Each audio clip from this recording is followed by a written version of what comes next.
everyone. I'm Agymah, and this is my world. Thank you for joining me. In this video,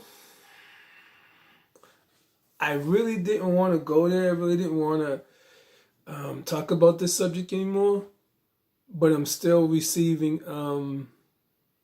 just received a message from this brother. He didn't say anything really negative to me, but the impression that I received from the message is that he wants to know, he's thinking that maybe I'm trying to jump on the Miko bandwagon, which I wasn't doing. I was not jumping on the bandwagon. Again, I was just disappointed to see a young black man doing something like that to a little kid, going from different countries, and I'm sure he did that in other places. Allegedly did that in other places. Allegedly, again, I'm going to say allegedly did all this stuff in different countries. For sure, the saying that he did do it in the United States. Okay, so the reason why I'm making this video, and I was like really ticked off because I had received a message from a young lady. I wish I could remember her name. I don't know if I blocked her. I don't think I blocked her. I think she erased the message or something. And she said some like really crazy things to me. You know, she was talking like she's in love with Miko, or that was her man or something like that. And I kind of remember a little bit of what she said to me. She was said something like, "Oh, well, I guess we're going to have to check in the background of all you YouTubers and stuff, because you all got some dirty laundry and stuff." Okay, I'm not saying I'm perfect, but what I can tell you for sure, 100%, I don't have a record. I do not have a police record. And I definitely would not be out there trying to rape a woman and raping kids. No, that's crazy. That's sick. Okay?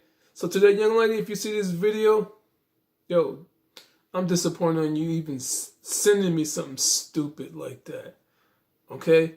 I mean, I don't know if I, said something that maybe it's something that you're going through. Maybe something that happened in your household or something. Okay?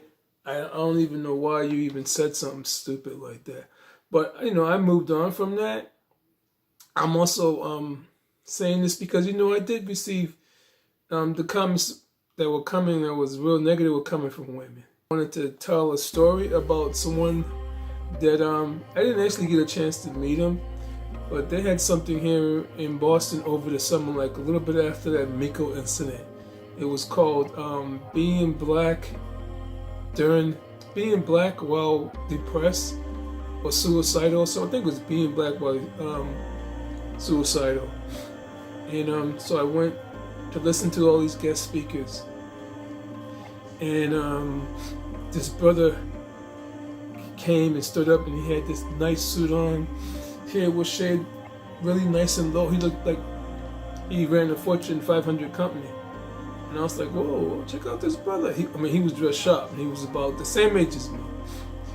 And then he started telling the story of his life, and everyone was speechless. He started by saying that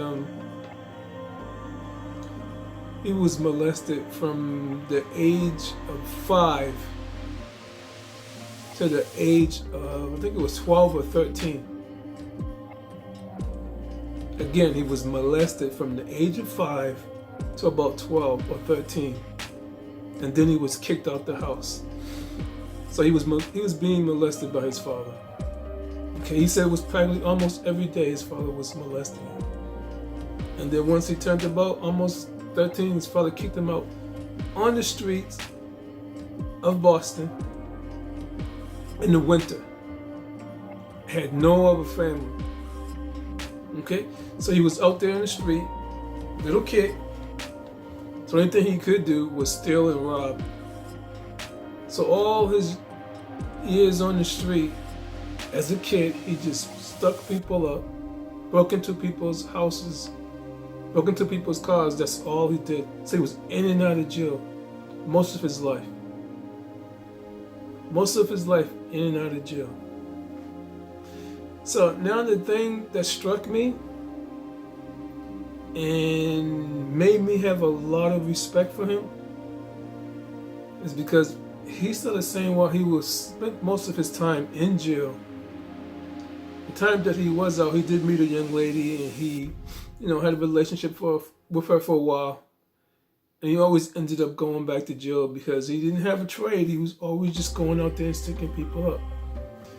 And so he had this long sentence, and he had received a letter from the young lady who had his child, and he didn't really think too much about it. He just, brushed it off.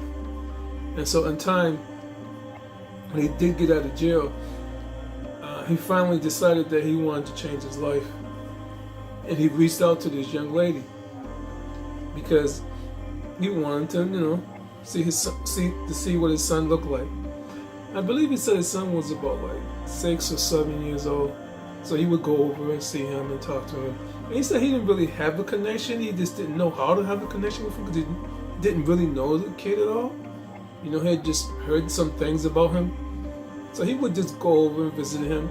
And then in time, his ex would let the boy go over and visit his father and spend time with his father.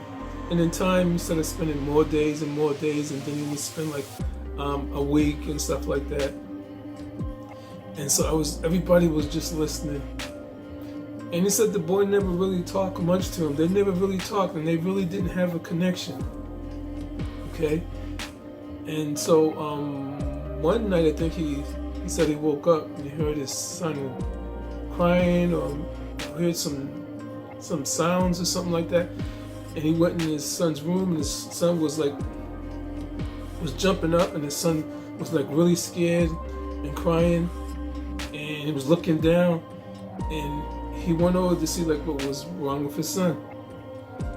And he said his son had peed all in his bed, and his son kept saying, "Oh, Dad, please, Dad, don't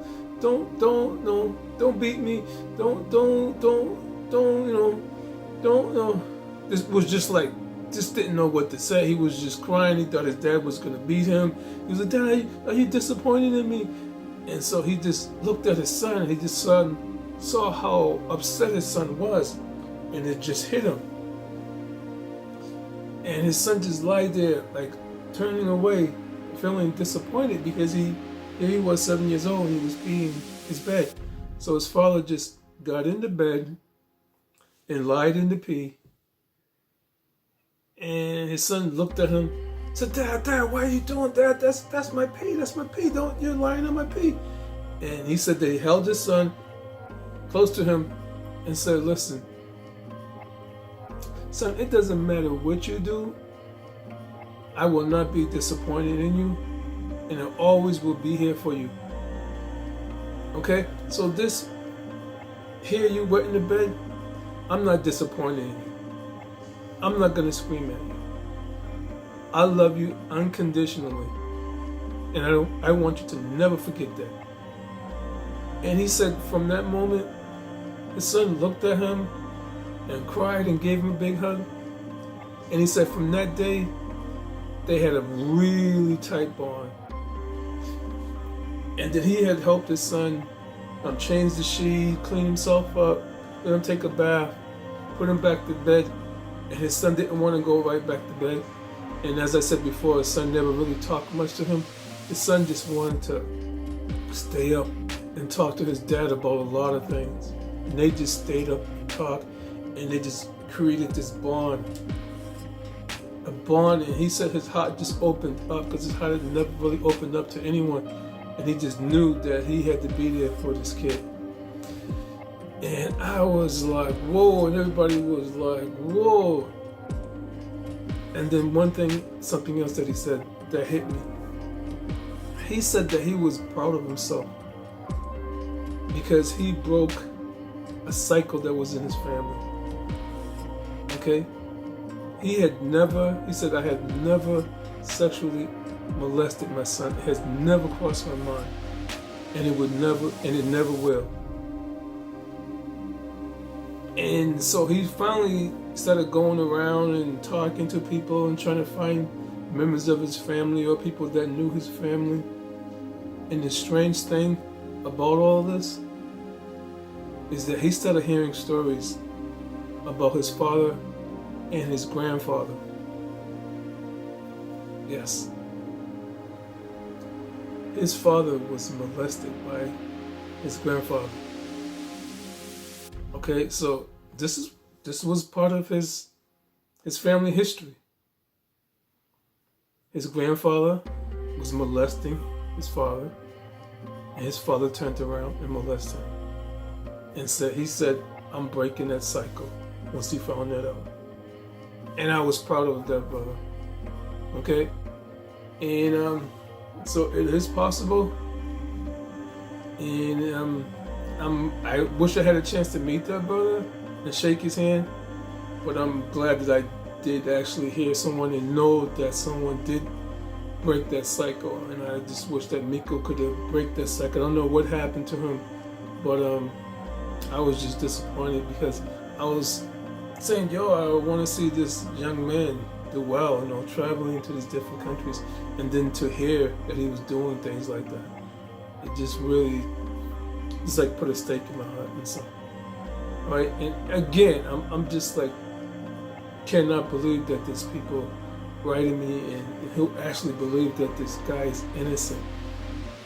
People still taking his side.